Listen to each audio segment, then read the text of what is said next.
ഏറെ പ്രതീക്ഷയോടെ പാർട്ടി ഉറ്റുനോക്കിയ നിയമസഭാ തെരഞ്ഞെടുപ്പുകളിൽ ഞെട്ടിക്കുന്ന പരാജയം ഏറ്റുവാങ്ങിയതിനു പിന്നാലെ പുനഃസംഘടന നടത്തിയിരിക്കുകയാണ് കോൺഗ്രസ് ഇപ്പോൾ. രാഹുൽ ഗാന്ധിയുടെ സാമൂഹിക നീതിയുടെ കാഴ്ചപ്പാടുകൾക്ക് പ്രാമുഖ്യം നൽകിയാണ് പുതിയ പുനഃസംഘടന പാർട്ടി നടത്തിയിരിക്കുന്നത്. നിർണായക സ്ഥാനങ്ങളിൽ പോലും കാതലായ മാറ്റങ്ങൾ പാർട്ടി നടത്തിയിട്ടുണ്ട്. ഹരിയാന, മഹാരാഷ്ട്ര, ഡൽഹി എന്നിവിടങ്ങളിലെ നിയമസഭാ തെരഞ്ഞെടുപ്പുകളിൽ നിരാശപ്പെടുത്തുന്ന പ്രകടനമാണ് കോൺഗ്രസ് നടത്തിയത്. ഹരിയാനയിൽ ജയം ഉറപ്പിച്ചിടത്ത് നിന്നാണ് പാർട്ടിക്ക് തിരിച്ചടി നേരിടേണ്ടി വന്നത്. മഹാരാഷ്ട്രയിലും സ്ഥിതി വ്യത്യസ്തമായിരുന്നില്ല. എങ്കിലും ഡൽഹിയിലേത് പ്രതീക്ഷിച്ച തോൽവി തന്നെയായിരുന്നു. കഴിഞ്ഞ 2 തെരഞ്ഞെടുപ്പുകളുടെയും തുടർച്ച മാത്രമായിരുന്നു അത്.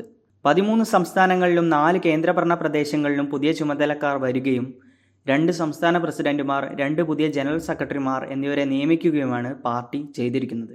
ഇത് ഹൈക്കമാൻഡ് തെരഞ്ഞെടുത്ത ആളുകൾക്ക് പ്രാധാന്യം ലഭിച്ചുവെന്ന് വ്യക്തമായി സൂചന നൽകുന്ന കാര്യം കൂടിയാണിത്. കൂടുതൽ അനുഭവ സമ്പത്തുള്ളവരെയാണ് സ്ഥാനങ്ങളിലേക്ക് പരിഗണിച്ചത്. SC, ST, OBC, ന്യൂനപക്ഷങ്ങൾ എന്നിവർക്ക് ആനുപാതികമായ പ്രാതിനിധ്യം ഉറപ്പാക്കുക എന്ന രാഹുൽ ഗാന്ധിയുടെ ആശയമാണ് പുതിയ പുനഃസംഘടനയിൽ പ്രതിഫലിക്കുന്നത്. പുതുതായി നിയമിതരായ 2 ജനറൽ സെക്രട്ടറിമാരിൽ സയ്യിദ് നസീർ ഹുസൈൻ കർണാടകയിൽ നിന്നുള്ള ഒരു മുസ്ലിം മുഖമാണ്. മറ്റൊരാൾ OBC നേതാവും ഛത്തീസ്ഗഡ് മുൻ മുഖ്യമന്ത്രിയുമായ ഭൂപേഷ് ബാഗലുമാണ്. കൂടാതെ മറ്റ് സംസ്ഥാനങ്ങളിലും ഈ ഫോർമുല തന്നെയാണ് പരീക്ഷിക്കുന്നത്. സംസ്ഥാനങ്ങളുടെ ചുമതലകൾ നൽകിയ 9 നേതാക്കളിൽ 3 പേർ OBC വിഭാഗത്തിൽ നിന്നുള്ളവരാണ്. ഹരീഷ് ചൗധരി, അജയ് കുമാർ ലല്ലു, BK ഹരിപ്രസാദ് എന്നിവരാണ് അത്. ഒരാൾ പട്ടികജാതി വിഭാഗത്തിൽപ്പെടുന്നു, K രാജു. മറ്റൊരാൾ ആദിവാസി പശ്ചാത്തലത്തിൽ നിന്നുള്ള വ്യക്തിയാണ്, സപ്തഗിരി ഉലക. മഹാരാഷ്ട്ര കോൺഗ്രസ് പ്രസിഡന്റ് ഹർഷവർദ്ധൻ സബ്കൽ, ഒഡീഷ കോൺഗ്രസ് മേധാവി ഭക്ത് ചരൺദാസ് എന്നിവരുടെ നിയമനങ്ങളും രാഹുലിന്റെ നയത്തോട് ചേർന്ന് നിൽക്കുന്ന നടപടികളാണ്.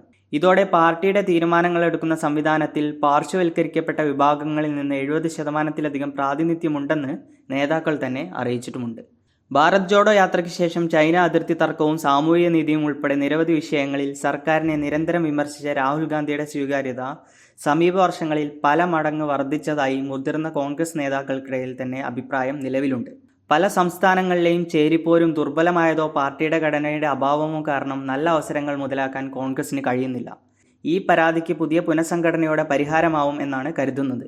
ബീഹാറിൽ ഉൾപ്പെടെ തിരഞ്ഞെടുപ്പ് വരുന്ന സാഹചര്യത്തിൽ പുനഃസംഘടന ഗുണം ചെയ്യുമോ എന്ന് കണ്ടറിയണം.